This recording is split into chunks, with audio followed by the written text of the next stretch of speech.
Good morning, YouTube. This is Johnny. Thought I'd make a video. It is here in West Michigan. It is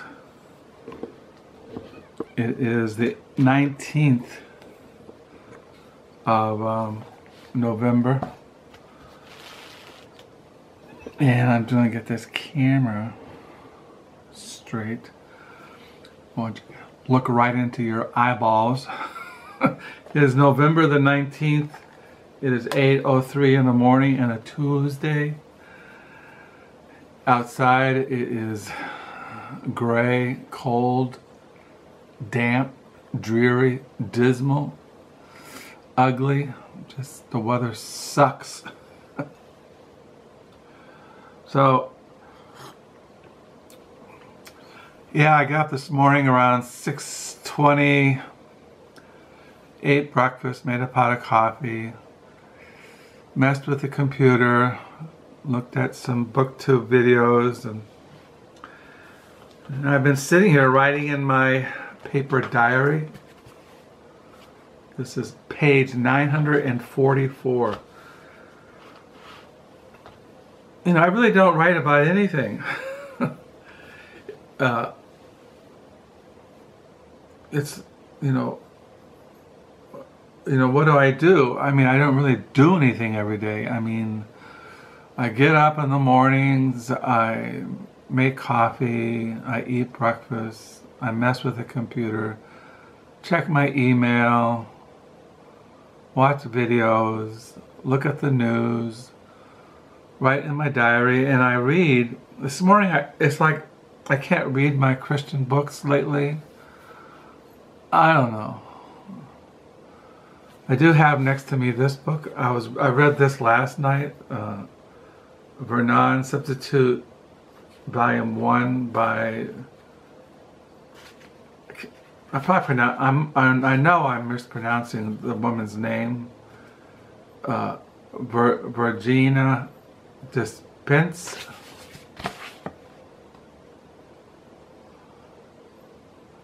So yeah, you see her name. I don't know.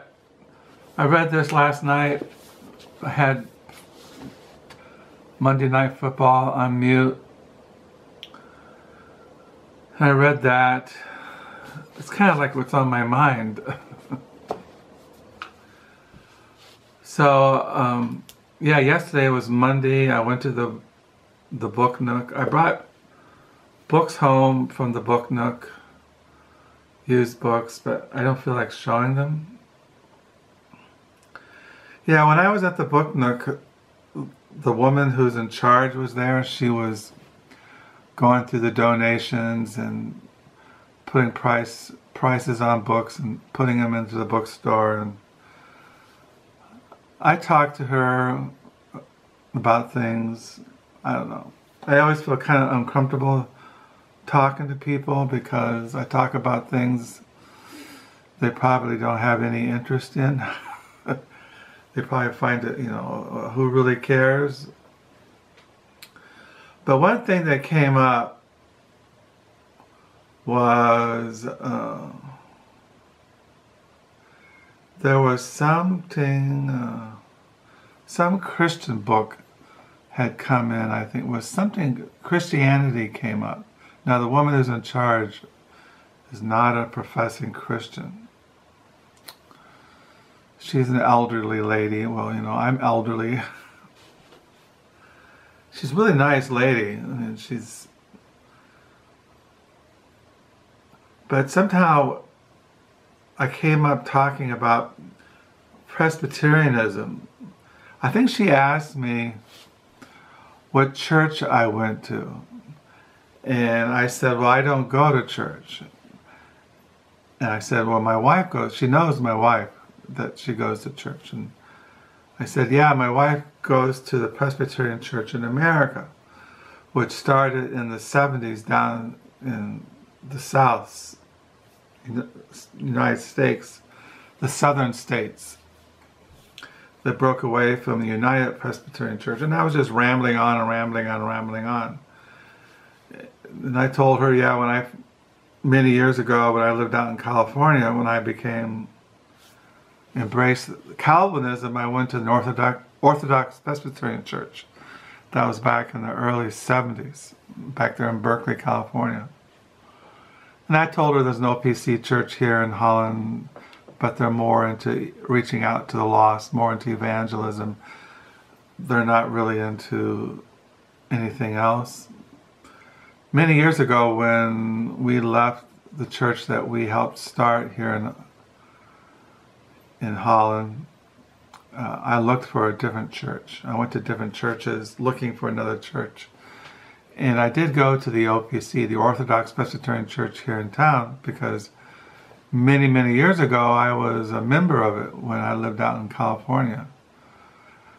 But it was just very informal. It met in a school, in some classroom, elementary school classroom, and it was very informal. People walked around drinking coffee, and kids played while the minister stood up there, and they sang, ditties. It was just really, I was so used to a more formal kind of worship, I just couldn't get into it. So I never joined the church.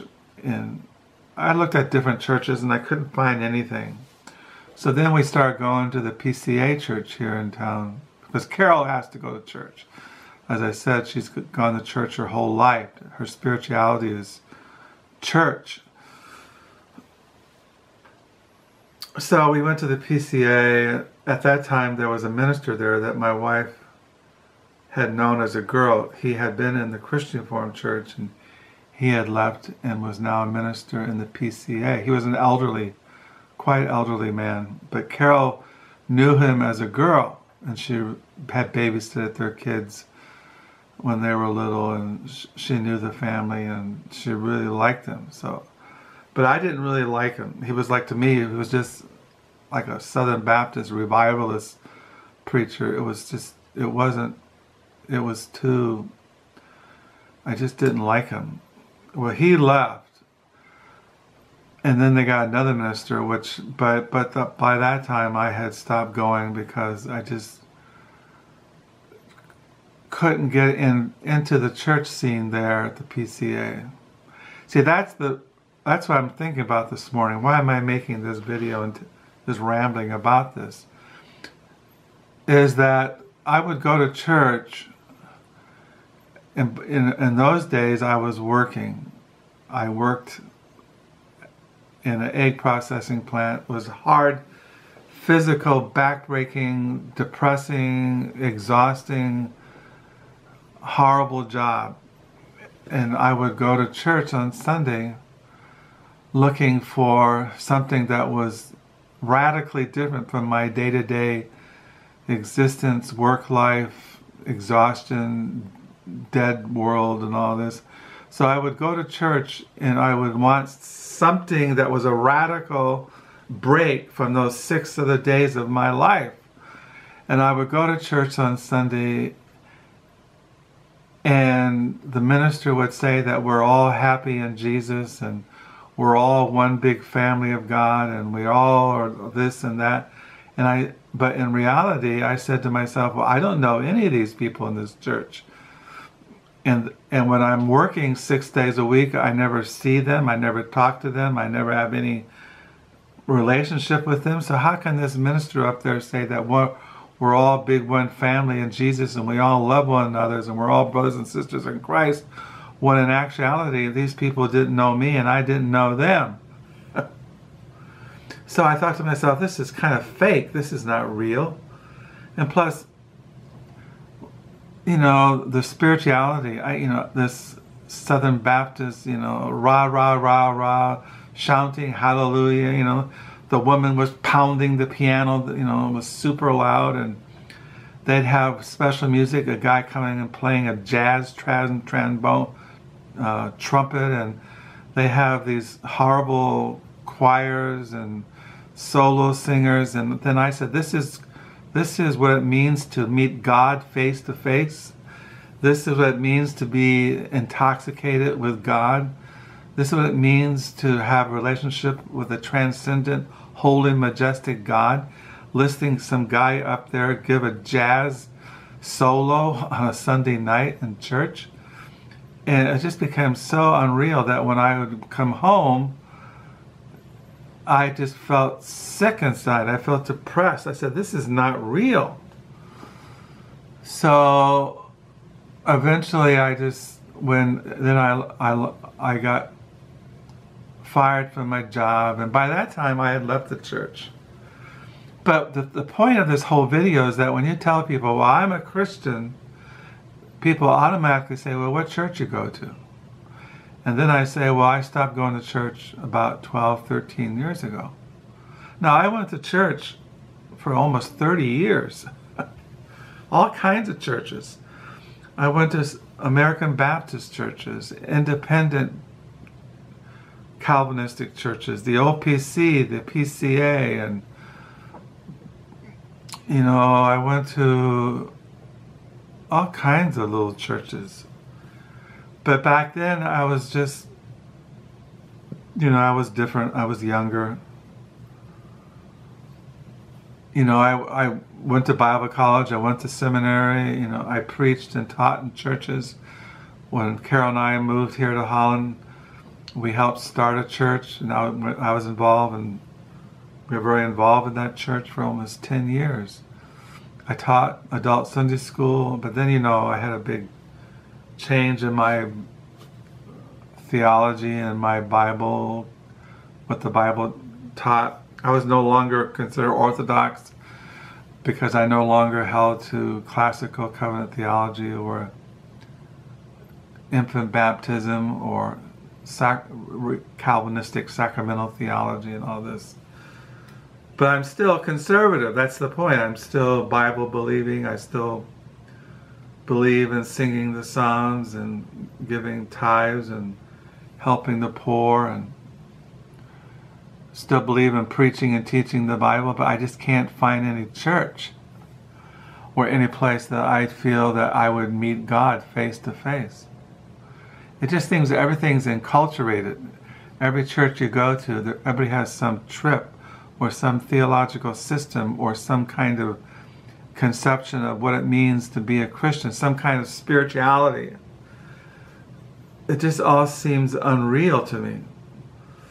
So I stopped going to church, but then I feel guilty all the time because I think, well, I should be involved in a church.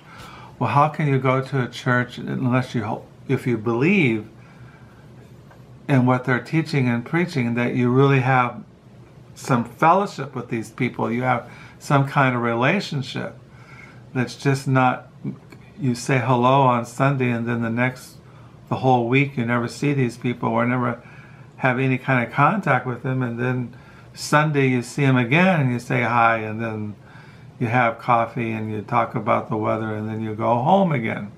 Is that what it means to have fellowship? Is that what it means to have body life, to have communion, the fellowship of the saints?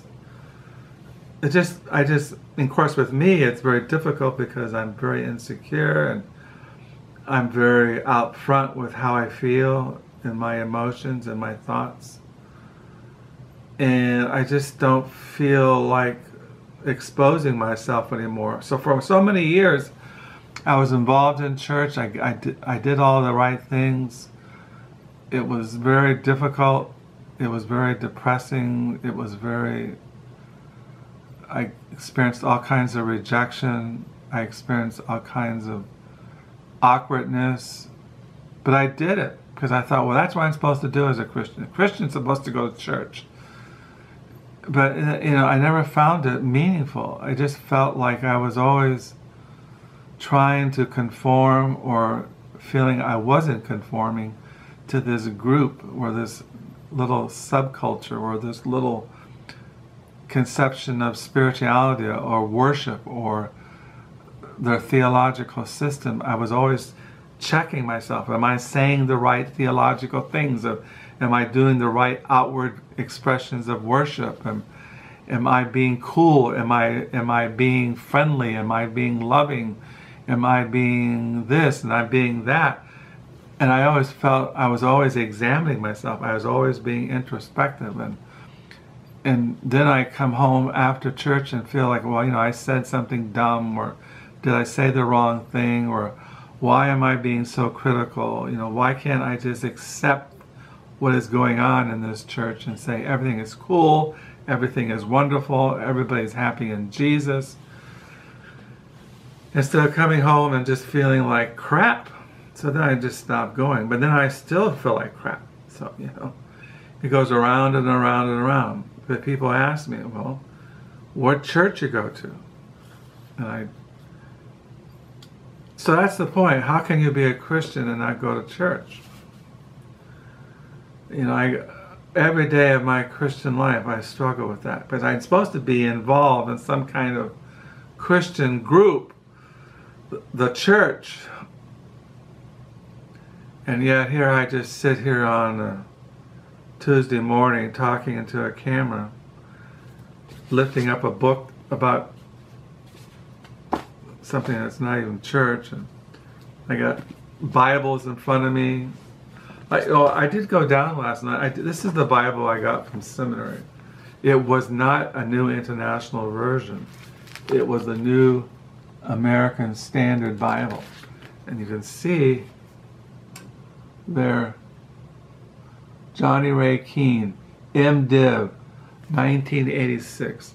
1986, I graduated from Reformed Theological Seminary in Jackson, Mississippi. That's a long time ago. That's almost 21, 22 years ago. Let me see. It's almost 30-something years ago. It was a long time ago. So I just thought, I was going to show you books, but I'm sitting here thinking about life and existence. I just thought I'd ramble.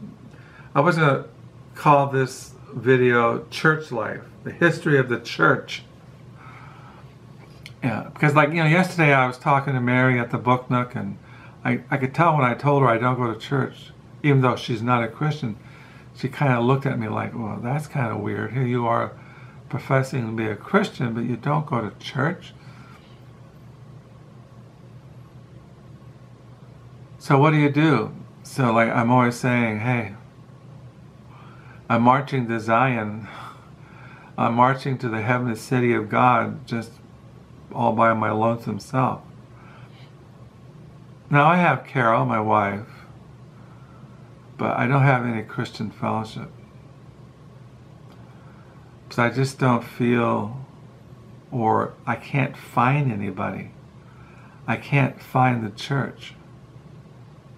I don't know where it is. So today is a Tuesday morning. I don't have anything going on today. I'm just going to drift, read and write and sit in the dark, watch the birds. And before you know it, the day will be over. So I hope you're having a good week. Thank you for the subscribers.